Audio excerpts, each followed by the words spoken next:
good morning po sa lahat mga bossing, mga idol. So, dito tayo ngayon sa training camp. So, kakatapos na natin magpagalaw ng ating mga kakarils, yung ating mga kak.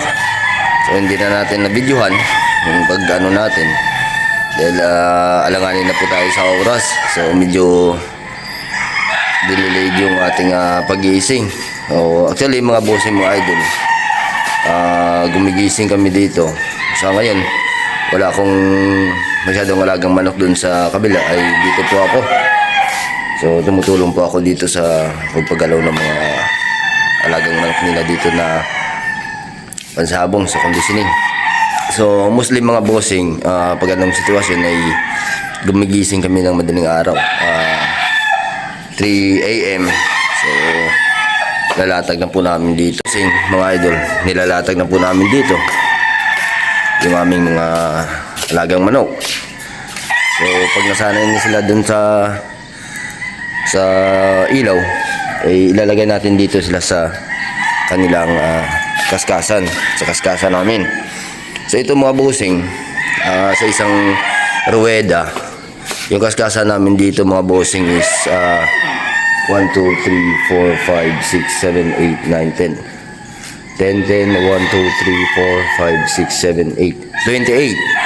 So, dyan sa gilid na yan mga bossing, 10 heads yung kasya dyan. So, dito naman sa gitna, 8 heads.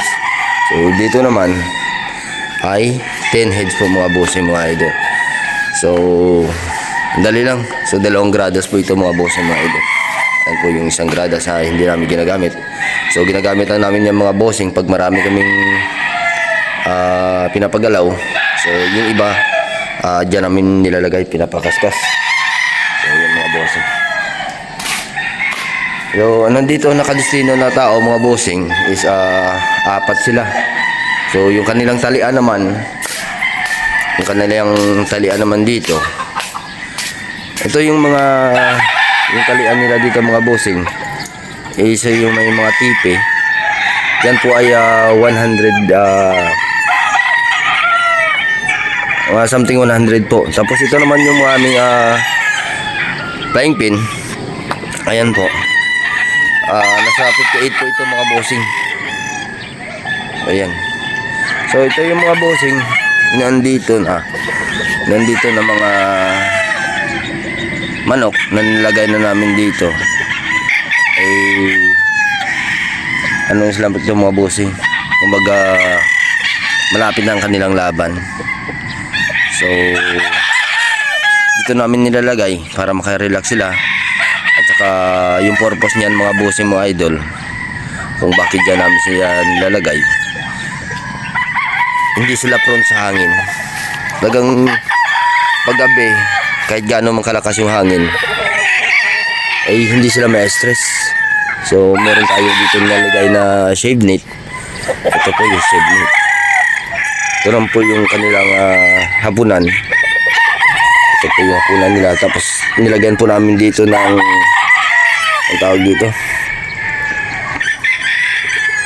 bakal, o nakalimutan ko anong tawag dito, para pag umalpas sila hindi sila mahuhulog, at saka iwas tayo dun sa tinatawag natin na makaalpas. So may harang. So yan. So yung iba naman mga boss idol na tinitrain pa lang namin, na bago pa lang train, ito po sila. So for the meantime dito namin sila nilalagay doon, hindi po dito sa shade net na po na may shade net na yan mga bossing, mga idol. So yan po sila. Ayan naman po si Turiki. Ayan si Turiki. Siya yun po yung assistant handler dito. Sa ngayon, 3 po sila nandito ang nagpapagalaw ng mga kak. So yung ewan ko kung magdadagdag ko sila ng tao. Pero yan po si Ricky ng Rojas. So yan po yung tao doon ni Boss Martin Musculin. So dinala na sila dito dahil dun sa Rojas ay wala nang labanan ng kak. So yan po yung ating mga gray. Yan po ilalaban natin yung gray. So ito sila mga aerial ko mga bossing. Ito yung isasalang natin sa mga video din. Yung ating mga gray. Ayan yung mga gray natin. Subok na natin yan saka meron tayo doon na mga pure. Ayan po yung isang pure possum.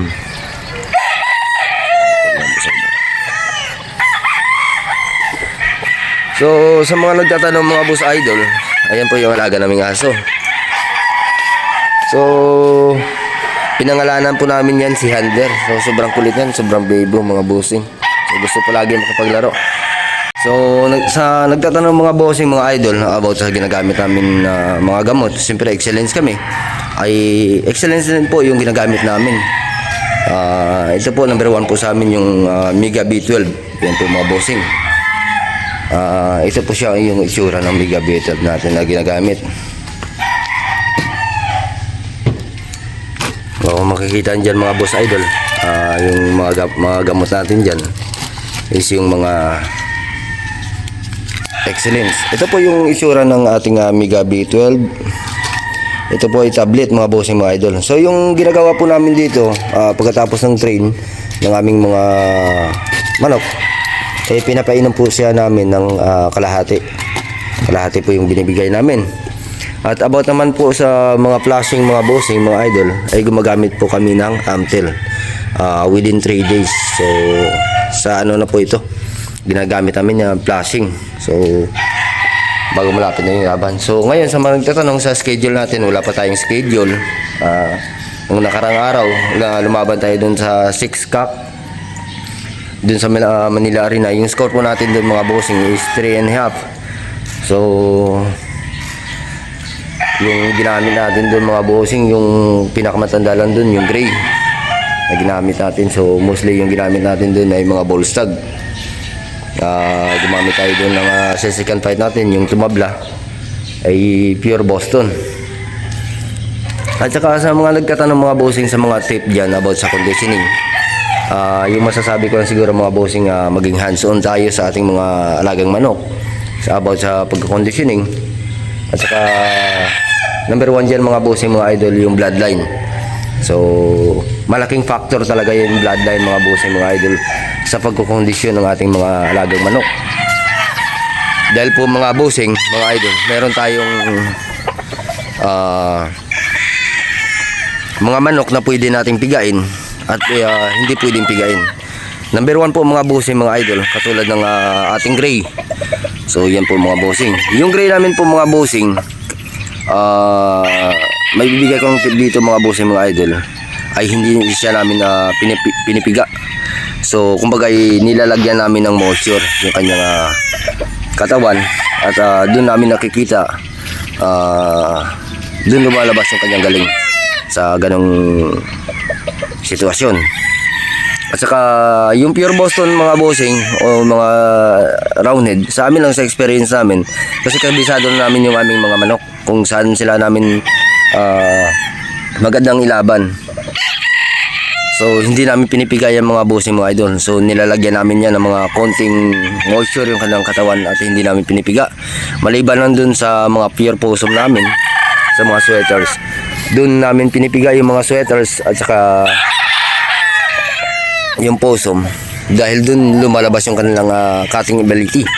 So dito naman po mga bossing sa puti, so dito mga bossing sa aming mga puti mga bossing mga idol, ay hindi din namin to pinipiga mga bossing mga idol. So may moisture talaga yung katawan nila mga bossing, pero hindi masyadong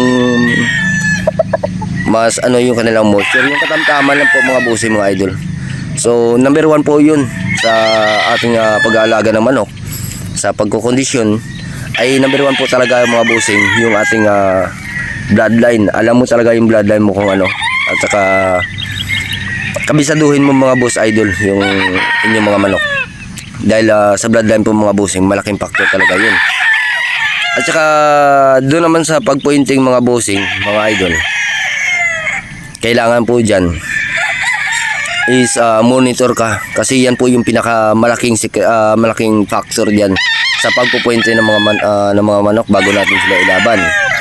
So yung sa amin sa pointing ay every 2 hours po dinadrop po namin yung aming mga alagang manok. sa 2x2 o 3x3. So sana sanayan natin. At saka mga bossing, isa pa pala, hindi na kami nagpapailaw sa gabi. So talagang pag oras na ng gabi ay pahinga na sila mga bossing, hindi namin niya ginagalaw yung ating mga alagang manok. So mga bossing, kalimitan dito sa amin, yung ginagawa namin is 3 AM ng umaga, gigising po kami. At magsisimula kami ng doon kami magsisimula ng pailaw. Nilalagay namin sa 2x2. After nun mga bossing, mga 15 minutes o 20 minutes nagpapailaw sa kanila, ay saka namin sila ginagalaw doon sa tinatawag natin na nilalagay namin sila sa ating kaskasan. So sa kaskasan ng mga bossing, mga idol, hindi namin pinapatagal yung aming mga manok.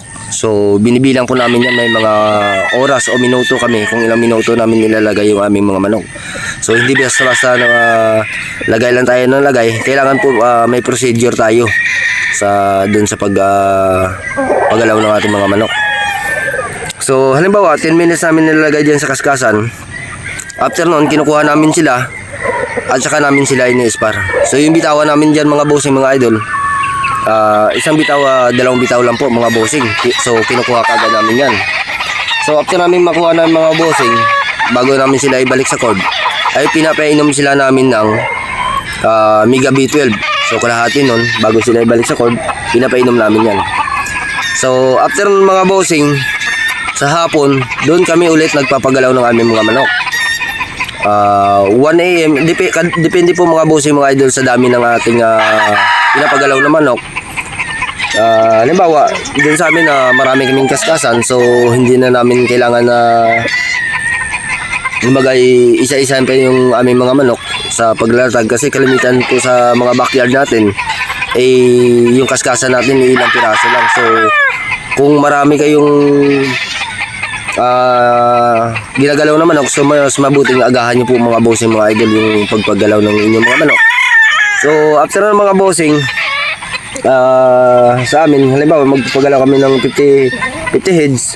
So yung oras ng mga bossing, kinukompyuta namin yan kung anong oras sila matatapos.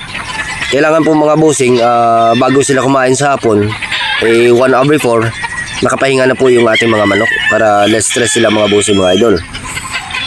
Yun po yung aming pagpagalaw ng mga manok. So number 1 po dyan mga bossing, yung sikreto natin yan sa pointing.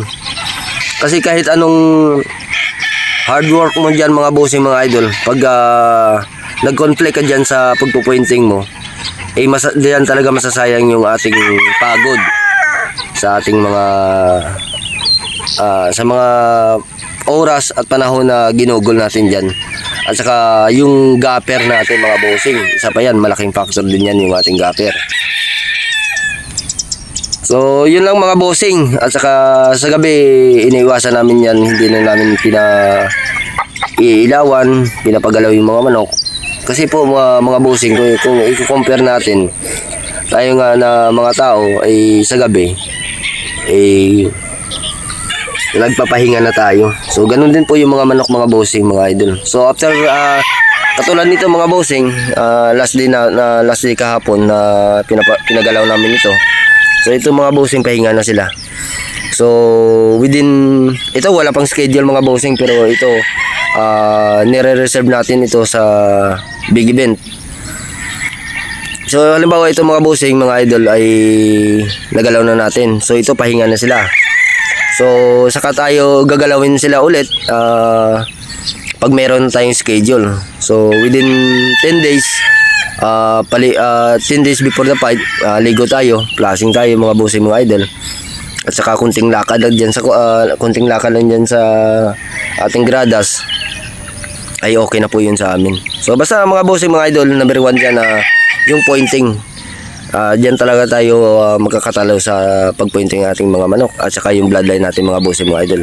Yun po yung kabisaduhin natin kung saan sila natin na mas magandang ilaban yung ating mga manok. So maging hands-on po tayo sa ating mga alagang manok at i-monitor natin sila mga bossing, kasi yan po talaga yung pinakamalaking factor doon sa ating mga pagkukondisyon. So, yun naman po mga bossing mga idol. Hanggang dito lang po yung ating video. Maraming salamat po sa inyong pagtuloy na pagsuporta sa aking munting YouTube channel mga bossing mga idol. So, God bless po mga bossing.